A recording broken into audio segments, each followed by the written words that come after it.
จุลนั่งในทับเอาไว้บอกขมายแต่ยังซื้อเคยซอสไทยแล้วจะไปนั่งโอ้ยบ้านอ๋อเอาเนี่ยเคยยังกระป๋องกระป๋องนี่หรอกระป๋อง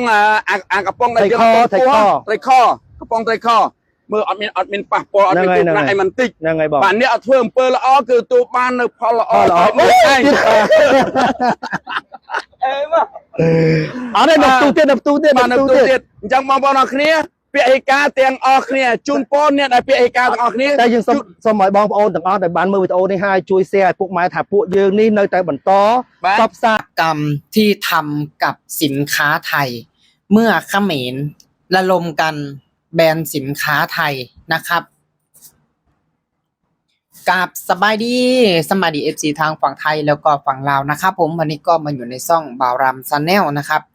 เส้นเก่าเส้นเคยนะครับผมพี่น้องล่าสุดนะครับเกือบตุยนะครับผมเนาะชาวเขมรนะครับที่ว่าเผาสินค้าไทยนะครับผมเนาะยังดีพี่น้องที่มันบ่ระเบิดแห้งกว่านั้นนะครับในใจบ่าวรำนะก็อยากให้มันระเบิดตุ้มไปเลยนะครับให้มันตุยกันเบิดกลุ่มนะพี่น้องนะครับเกิดที่แบบว่านะครับชาวเขมรนะครับผมเนาะได้ระดมกันนะครับได้ระดมกันเผาหรือว่าแบนสินค้าไทยนะครับได้เอาสินค้าไทยนะครับผมเนาะทั้งมาม่าปลากระป๋องนะครับสินค้ายังได้หลายอย่างเนาะแล้วก็ว่าจะเป็นนมเหมียงต่างๆนะครับที่ว่าได้เอามาเผานะพี่น้อง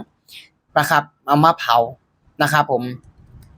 หลังจากที่เผาเสร็จนะครับผมเนาะก็มีการระเบิดโอ้ยบารมเห็นกับพอสิระเบิดแห้งๆกว่านั้นเนี่ยเนาะให้มันตุยกันเบิดกลุ่มนะครับ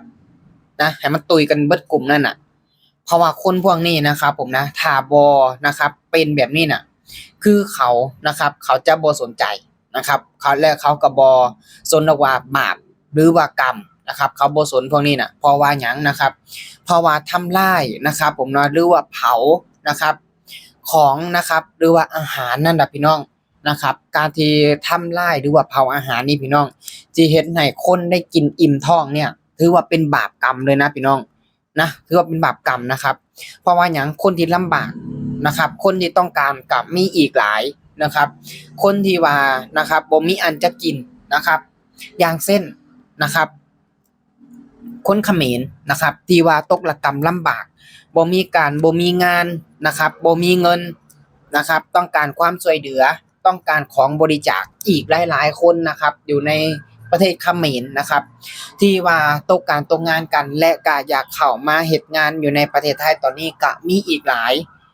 ความลำบากอดอยากขาดแคลน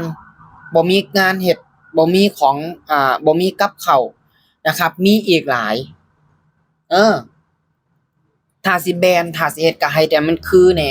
หรือว่าถ้าสิเฮ็ดหยังก็นะครับปุ่นนะเอาไปบริจาคให้คนที่ลำบาก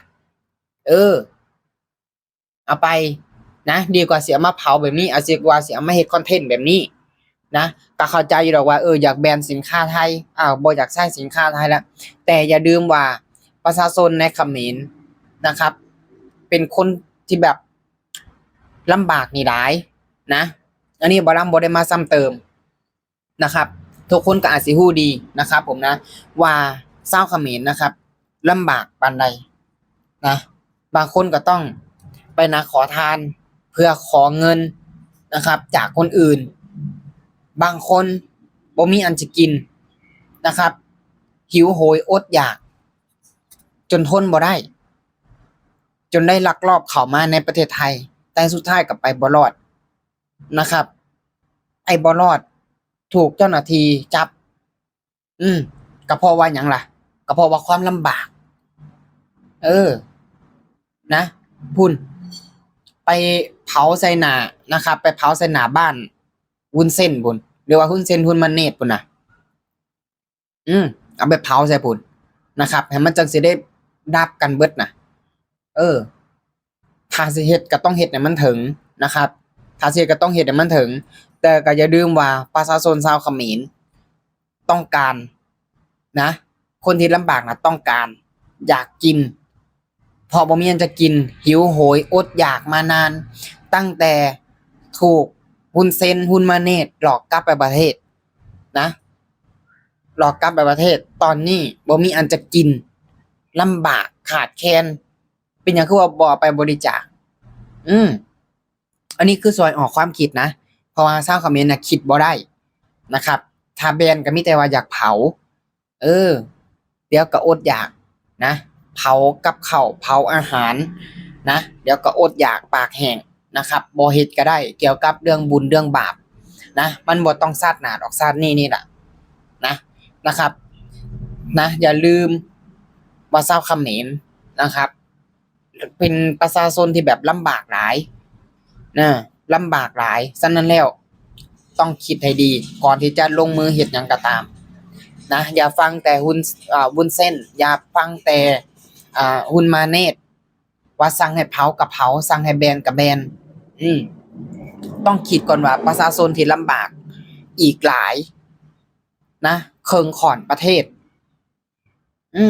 คนที่ต้องการสินค้าตรงนั้นอันนี้คือส่วนออกความคิดนะครับส่วนออกความคิดเพื่อที่จะแบ่งเบาภาระผู้ที่จนผู้ที่ลำบากนะครับดีกว่าเสียมาเผาแบบนี้ก็เข้าใจดอกเฮ็ดเพื่อความสะใจเฮ็ดอยากให้เห็นว่าอันนี้แบรนด์สินค้าไทยเผาสินค้าไทยอยากเห็นให้เห็นอยากเห็นให้คนไทยนี่เห็นนะครับอันนี้ก็เข้าใจอยู่หรอกแต่ก็อย่าลืมว่าประชาชนชาวเขมรเนี่ยลำบากหลายเคิงข่อนประเทศจนไปได้นางขอทานหรือว่าจนได้ลักลอบเข้ามาอยู่ในประเทศไทยบ่เห็นว่าฮุนเซนนะครับหรือว่าฮุนมาเนตสิซวยหยังบ่ล่ะอันนี้ก็ลองคิดดีๆก่อนที่จะเฮ็ดหยังก่อนที่จะตัดสินใจเฮ็ดหยังลงไปนะครับถามมาพี่น้องชาวไทยเนี่ยเขาแค่บ่เขาบ่ได้แค่นะเขาบ่ได้แค่อยากเฮ็ดก็เฮ็ดไปโลดเพราะว่าสินค้าที่เอาไปเผานั่นก็เงินเขมรซื้อไปนะครับเขาได้เงินมาละเขาบ่ได้แค่อยากเอาไปหยังก็เฮ็ดแต่คนที่ลำบากคนที่ต้องการนะก็คือชาวเขมรเองฉะนั้นแล้วควรที่จะคิดก่อนที่จะเฮ็ดหยังลงไปนะครับผมอันนี้บ่าลำก็ช่วยออกความคิดให้เราเด้อเอาไปคิดเอานะครับอันนี้ก็ขอฝากถึงชาวเขมรนะครับที่ว่าระดมกันแบนสินค้าไทยนะครับอันนี้เอาสินค้าไทยเอาไปเผาทิ่มนะครับหรือว่าเอาไปจุดนะเอาไปทุบทิ่มสินค้าไทยเนี่ยบ่กินบ่ใช้นะอย่าลืมว่านี่แค่ส่วนเดียวนะครับเหลืออีกหลายที่ว่าชาวเขมรเอาไปแบนตัวหนังสือนะครับเอาไปแบนตัวหนังสือนะเอาตัวหนังสือเขมรนะครับมาประกบใส่อย่าลืมตัวนี้นะครับทุกคนฮู้ทันเบิดแหละนะครับผมเพราะว่าสินค้าทุกอย่างมันบ่ได้สามารถผลิตภายได้ปี2 ปีนะครับกว่าจะสร้างโรงงานได้นี่นะครับเพิ่งเกิดนะครับเพิ่งปิดด่านนะครับได้ 2-3 เดือนนะได้ประมาณ 2-3 เดือนนะครับปิดด่านแต่ชาวเขมรมีสินค้าใช้เต็มบ้านเต็มประเทศนะครับเพราะว่าหยังเพราะว่าสินค้าไทยนั่นแหละครับแต่ว่าไปแบนแค่ตัวหนังสือแบนแค่รหัสแต่สินค้าภายในกล่องนะครับเป็นสินค้าไทยเหมือนเดิมนี่แหละครับผมนะพี่น้องฟังแล้วนะครับคิดกันแบบใดก็สามารถคอมเมนต์กันเข้ามาได้นะครับผมนะสำหรับคลิปนี้นะครับบารำก็จะขอฝากก็เพียงแค่นี้เด้อขอขอบคุณครับ